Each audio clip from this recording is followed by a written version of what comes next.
Halo rekan-rekan semuanya, kembali lagi bersama saya, dan seperti biasa di sini admin akan kembali melanjutkan pembahasan berkaitan dengan pergerakan Pi Network step by step.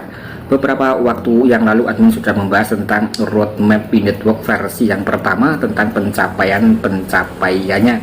Kemudian di sini admin masih dalam website yaitu minpi.com untuk step yang kedua atau pembahasan part yang kedua. Di sini juga ada semacam portal pengembang.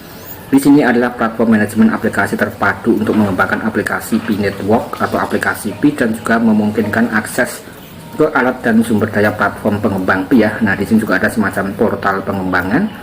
Kemudian di sini juga ada esensi blockchain dan blockchain adalah buku besar terdesentral yang hemat energi dan juga mencatat semua transaksi tentang Pi Network ataupun tentang proyek kripto . Kemudian juga memungkinkan pertukaran Pi yang aman dan dapat diverifikasi untuk penggunaan aplikasi, barang, dan layanan. Intinya untuk memvalidasi semacam transaksi itu adalah blockchain. Kemudian di sini juga ada istilah-istilah penting tentang dunia blockchain, dunia cryptocurrency . Nah, rekan-rekan juga bisa sedikit belajar atau bisa dikatakan sedikit teredukasi. Juga ada semacam simpul atau node.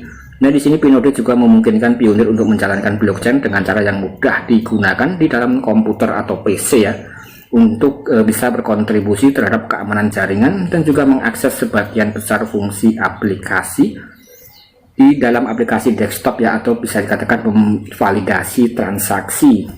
Jadi untuk node di sini adalah menggunakan komputer aktif 24 jam nonstop, kurang lebih seperti itu. Kemudian di sini juga ada semacam event testnet, mainnet ataupun juga event node untuk bisa menghasilkan keuntungan.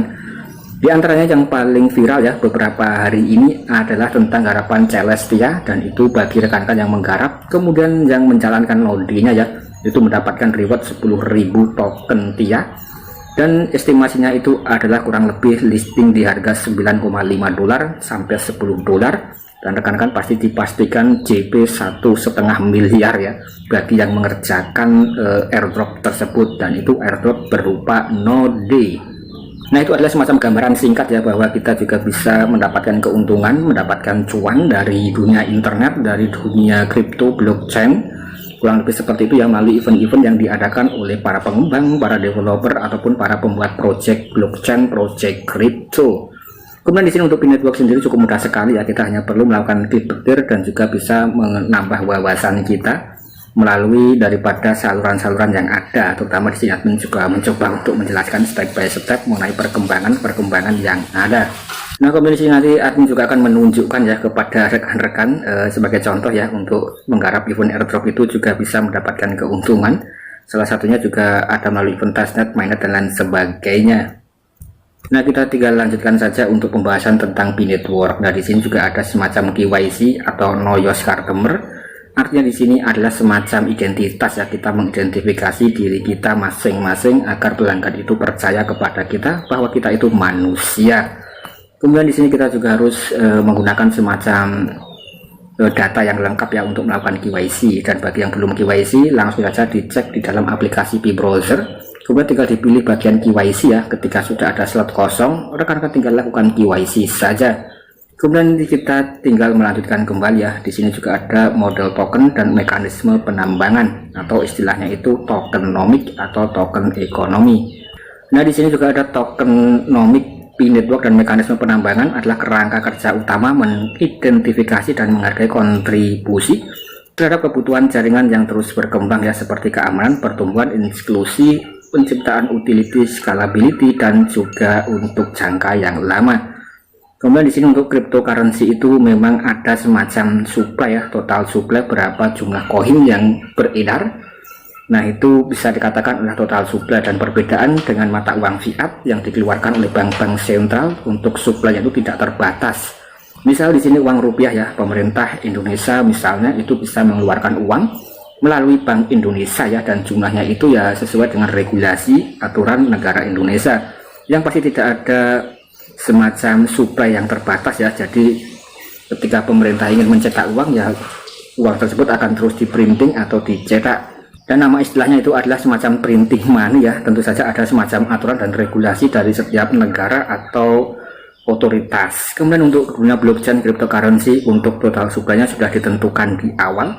Yang paling terkenal fenomenal adalah Bitcoin supply-nya 21 juta saja yang beredar dan sudah di gunakan di seluruh dunia ya, dengan miliaran orang atau bisa dikatakan dengan miliaran market ya di seluruh dunia. Jadi untuk satu Bitcoin itu nilainya sangat tinggi sekali ya, karena di sini tidak bisa kita melakukan semacam penggandaan koin. Yang kita bisa lakukan adalah semacam mining ya. Jadi untuk koin-koin yang belum listing atau belum berada di market ya, itu kita bisa melakukan mining atau penambangan untuk bisa mendapatkan Bitcoin tersebut.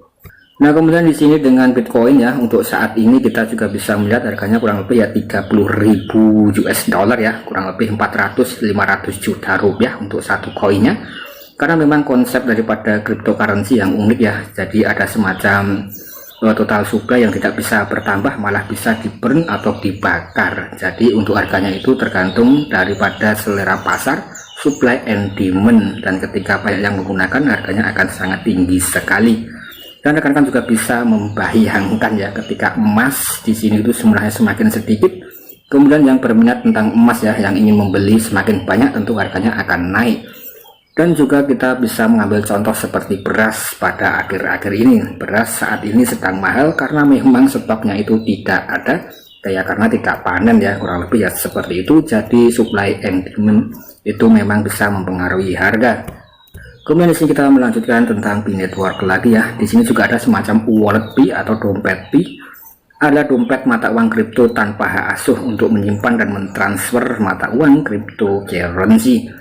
Jadi di sini kita juga harus memiliki dompet ya di dalam dunia cryptocurrency untuk menyimpan aset kita, dan juga kita bisa melakukan transfer, ataupun kita juga bisa saling transfer dan juga bisa menjual dan lain sebagainya ya dengan dompet kita, atau untuk menampung koin-koin kita. Kemudian di sini untuk dompet Pi Network memang masih dalam versi testnet ya rekan-rekan, atau dalam fase enclosed mainnet. Bagi yang sudah memiliki saldo mainnet, yaitu rekan-rekan sudah memiliki saldo yang sudah ada harganya dengan kesepakatan kedua belah pihak, barter peer to peer. Kemudian bagi yang belum melewati KYC ya dan belum memiliki saldo mainnet seperti admin di sini, yaitu saldonya masih testnet dan masih belum bisa digunakan ya. Nah, kemudian di sini yang memungkinkan transaksi peer-to-peer yang aman dan nyaman serta terintegrasi dengan pengalaman pembayaran yang lancar di dalam aplikasi Pi Network. Nah, ini cukup mantap. Jadi memang harus ada semacam address wallet ya. Kemudian juga ada blok penjelajah atau explorer.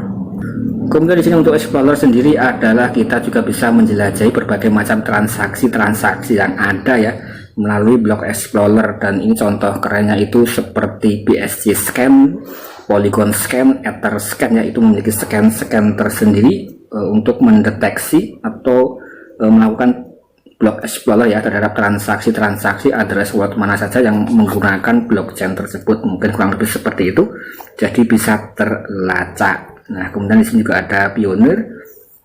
Jangan di sini juga ada semacam acara atau event-event ya. Untuk Pi Network itu juga ada event-eventnya dan komunitasnya cukup banyak sekali, tersebar dari berbagai mancanegara. Nah, ini rekan-rekan juga bisa berbagi ide, berkolaborasi, meningkatkan keterlibatan, memperkuat identitas bersama. Jadi untuk Pioneer Indonesia itu juga ada komunitas Indonesia, komunitas Cina ada Cina, Vietnam, dan Korea juga ada ya. Jadi adalah semacam berkomunitas. Nah, no community no airdrop, atau no airdrop no community. Kemudian disini juga ada event hackathon ya, salah satu proyek kripto yang paling unik yang lengkap itu adalah Pi Network ya kalau admin lihat, karena di sini juga untuk event ekosistemnya cukup besar sekali. Bahkan juga ada event hackathon. Yang mana di sini untuk hackathon adalah inisiatif komunitas utama mendidik dan juga memobilisasi para pengembang untuk membangun aplikasi Pi dan meningkatkan utilitas pada platform. Jadi mengajak para developer untuk bergabung dalam ekosistem Pi Network. Mungkin kurang lebih intinya seperti itu untuk program hackathon. Kemudian juga ada program duta para pengembang. Nah, ini juga kita bisa melakukan pengembangan project Pi Network ya melalui event-event yang ada.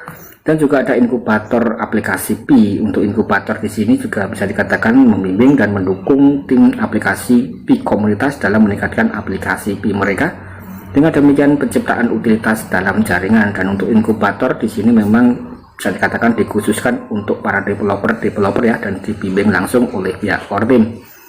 Nah, oke rekan-rekan, dan saya rasa sekian dulu konten dari saya. Semoga rekan-rekan bisa mendapatkan keuntungan ya dalam dunia cryptocurrency dan bisa mendapatkan informasi yang positif. Nah, rekan-rekan juga bisa mempelajari secara mandiri dan juga bisa dibaca ya step by step untuk menambah wawasan rekan-rekan masing-masing. Sekian dan terima kasih.